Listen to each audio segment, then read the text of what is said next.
have a desire to tour, so I don't. If you don't have a desire to tour, I don't think you have to. Right. If you own your music. No manager, no booking agent. Mhm. Nic D does not like to tour. No. Still to this point. And shout out to Connor and Brianna because they were the first the ones only to get reason you I on get the out. road, right? Yeah. Yeah. So you went on the road with them recently, right? You did a few shows. Their first tour, I did 6. Okay. It was just the East Coast. Okay. I got on the bus. I've been on a tour bus. I said, there you go. You know, I did 6 shows. How'd you like it? Enjoy it? I enjoy hanging out with my friends. Of course. So it's Connor, it's Bree, who are best friends outside of music. It's Graham, best friends outside of music. And I mean, then I meet, people like Kevin and Tegan, their team, Alex, their tour manager. It's just surrounded by good people. Yeah. And I show up and I just get to like have fun. Mm-hmm. I don't have to carry any of the stress or the, how are the ticket sales? How are the merch sales? How is to it? Cover the expenses. I don't know. It's like, so there's minimal stress. But the reason that I don't tour is just because I have a family. I had a dad that wasn't around and, left when I was, 1 or so. And I was never going to do that to my kids, no matter what the opportunity was. I remember early on, Fine Apple going, this festival in Puerto Rico hits me up and it's like, hey, we'll give you, I don't remember the number. It was tens of thousands of dollars to come do an hour set at this festival.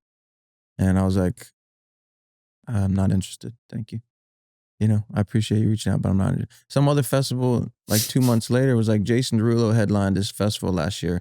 We want to have you do it. And I was like, no, thank you. Just because I don't, if my, yes, I could bring my kids, yes, I could whatever, but I just don't, it's like, it's bigger than just me. Like, I don't want to drag my family around and do this stuff. I'd rather my family is my priority. Yeah. And if it puts a kink in that hose, I'm not doing it. I love that.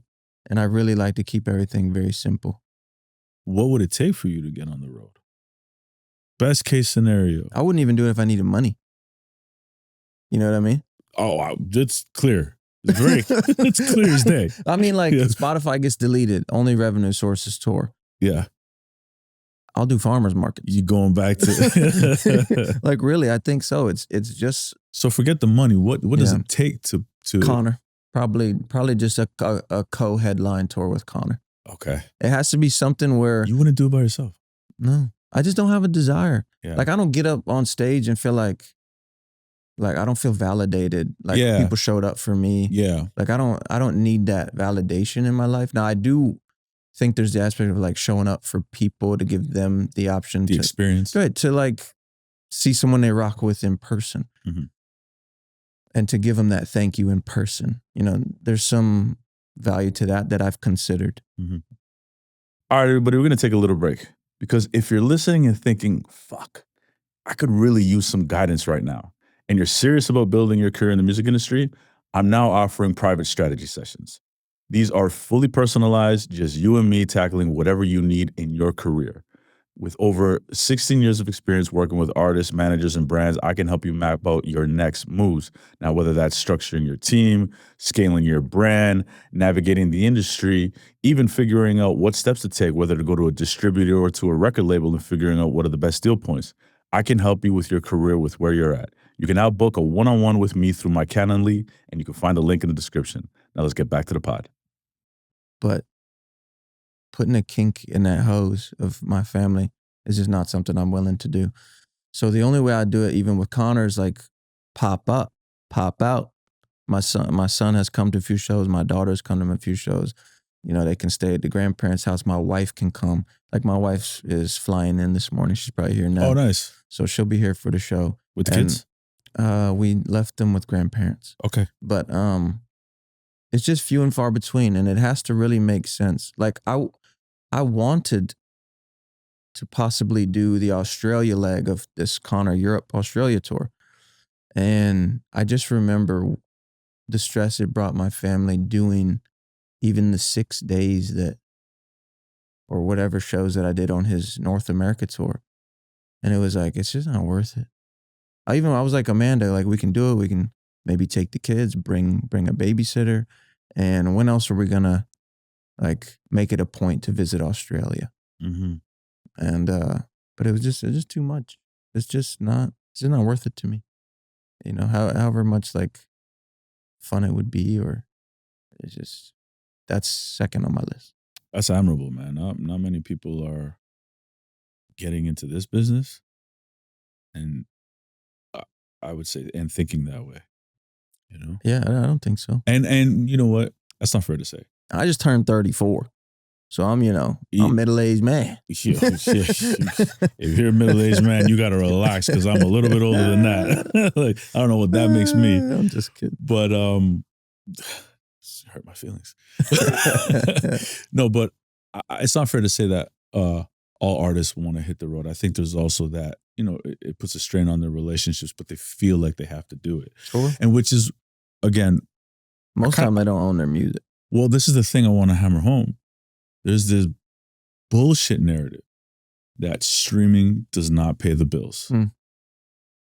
And I hope with this conversation we're dispelling that some, you know, and I do understand where people say, well, you know, you get 0.0003 per stream. But here you have somebody who makes the majority of their income for the majority of their career through streaming revenue. Mm-hmm. You're a case in point. Russ is case in point. Connor, they own their masters. You guys own your music. That's the hack. That's the game right there. It's harder. It takes a little longer. Yeah. I think it's more honorable. I think it's more reliable. Yeah. Yeah. You know. Daniel Caesar, before he did the deal with Republic, completely independent, good friends with Jordan and Matthew, who managed and built the business with Daniel Caesar. When the pandemic hit, I asked Jordan, I did a stream. I mean, I did a Zoom call with like 8 or 9 different managers, and we made it public during the pandemic. It's like, how's everybody getting through this and trying to bring value to the community? But I had a pre-call with Jordan, and I asked him, I said, yo, man, you know, like how does it feel that like you guys are really the only ones who are able to still generate revenue? And he said to me, he's like, I didn't even think about that. Because this is just the ongoing thing for us, that we have revenue coming in from the streaming catalog. I was like, damn, like it's ingrained in your ethos that this is like, this isn't even, this is non-negotiable. Right. We need this here. Right. Yeah. Yeah, a lot of artists had to really figure it out when touring got shut down for a bit. Yeah. Yeah, that was a real thing for a lot of people. Yeah.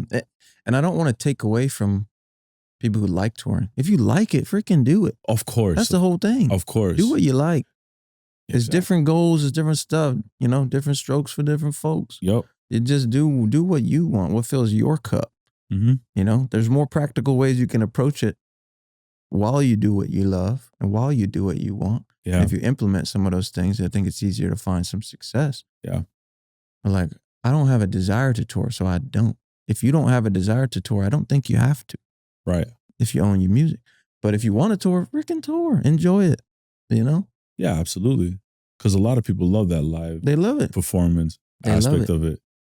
I just hope that it's not their only form of validation. You Right. know? Like they get up there and it's like the only place that they feel good about themselves. Yeah. Because people show up and they scream their name and their songs. And when it's such a high, I think, for people that when they get off the stage, it's such a down. It's hard to right. level that. Bounce back from that. And I think I think that's where some people start to turn to the negative coping mechanisms, you know, because they have such a high on stage and then they got to try to match that high once they get off. Yeah. And it's not That's a real thing. Yeah. Yeah. It's a tough look, but so hopefully they get on stage with a full cup. Even when I do these little shows with Connor, I get on stage with him. My cup's already full. Yeah. Like I already know, you know, my family loves me.